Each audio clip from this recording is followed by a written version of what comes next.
जय गुरुदेव। दूरदर्शी आवाज मासिक पत्रिका 1 नवंबर 2022, पृष्ठ नंबर 26। नए आकाश की तलाश।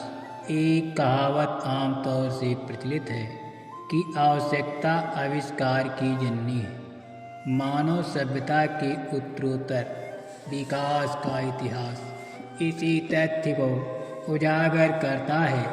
शोध की दुनिया में गोताखोरी करते हुए तह में जाने का पता चलता है कि शोध पर शोध होते रहे हैं। कुछ सत्य सिद्ध होते दिखे, कुछ असत्य होने के कारण नकार दिए गए।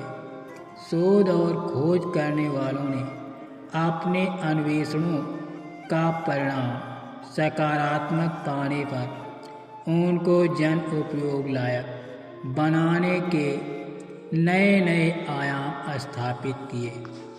मालूम ये पड़ता है कि जिस भारतीय आदर्शवादी ऋषि मुनियों की खोज वाली परंपरा का विश्व ने अनुकरण किया, वो अति विकसित विज्ञान था।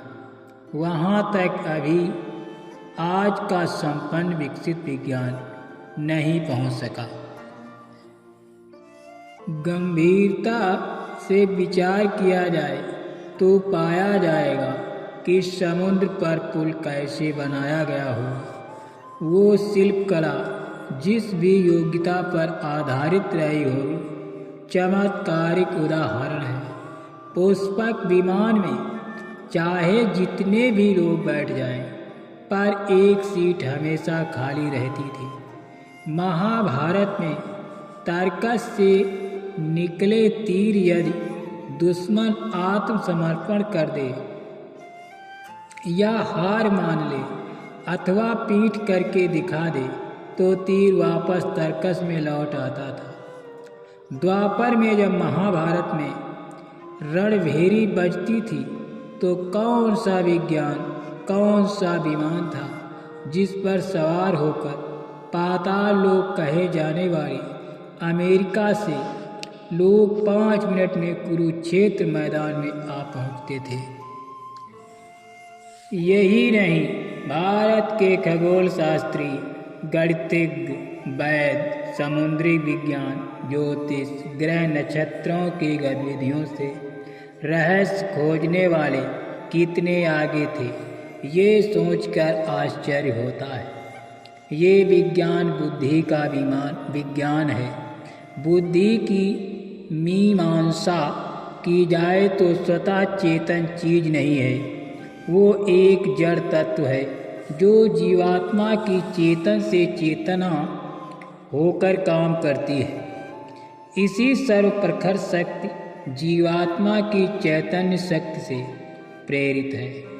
बुद्धि का भौतिक विज्ञान आज बहुत आगे बढ़ गया। तकनीक और आविष्कारों ने सबको चकाचौंध कर दिया, परंतु एक बार सबको गंभीरता से सोचना पड़ेगा कि जिस जीवात्मा की शक्ति को लेकर बुद्धि का विज्ञान इतने आगे चला गया कि स्वयं वैज्ञानिकों को भी आश्चर्य होता है। यदि कहीं आत्मा का विज्ञान, आत्मज्ञान, पराविद्या, स्पिरिचुअल साइंस का बोलबाला हो जाए तो हम इतनी प्रगति कर जाएंगे कि विकसित देशों के लोग बहुत पीछे छूट जाएंगे। वो विज्ञान कितना ऊंचा था कि यहीं बैठकर लोग दिव्य लोकों में जाया करते थे। ऐसे महात्माओं ने दावे के साथ कहा, तू कहता है कागज की लेखी, मैं कहता आँखन की देखी। इसके लिए दिव्य दृष्टि को खोलने की जरूरत है। बिना शिवनेत्र खुले ये उपलब्धि नहीं होगी। हमारी अहंकारी दुनिया की पहुंच अड़ोसी पड़ोसी ग्रहों, उपग्रहों के इर्द गिर्द तक है। एक सौर परिवार के सभी सदस्यों के बारे में पर्याप्त जानकारी नहीं, जबकि सार्वभौमिक सत्य ये है कि हजारों सौर परिवार मिलकर एक तारामंडल की रचना करते हैं।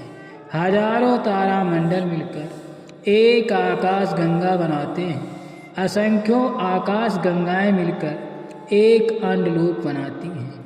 बेशुमार अंडलोक मिलकर एक त्रिलोकी और हजारों त्रिलोकियों से ब्रह्मांड और फिर पार ब्रह्मांड लोक बनाते हैं। पार ब्रह्मांडों के अधीन प्रकृति लोक है। प्रकृति के पार परमात्मा रहता है।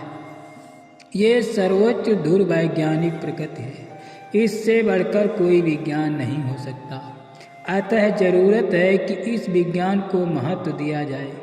जिस आकाश में हम विचरण कर रहे हैं, इससे न जाने कितने बड़े बड़े आकाश अपने इसी मनुष्य शरीर के अंदर दिख जाएंगे। इस आकाश की खोज त्याग कर नए आकाश की तलाश की जाए। उपलब्धियां अनगिनत होंगी। उस विज्ञान का प्रकाश जब फैलेगा तो सारा भूमंडल इसका अनुकरण करता बन जाएगा। इसी विज्ञान का प्रकाश संपूर्ण जगत में फैलकर जगमगा देगा। वो भविष्य सन्निकट है। सत्संगी का भजन करना, सतगुरु की सेवा, घर के काम काज, विषय भोग ये मनुष्य शरीर का ध्येय नहीं है। जय गुरुदेव।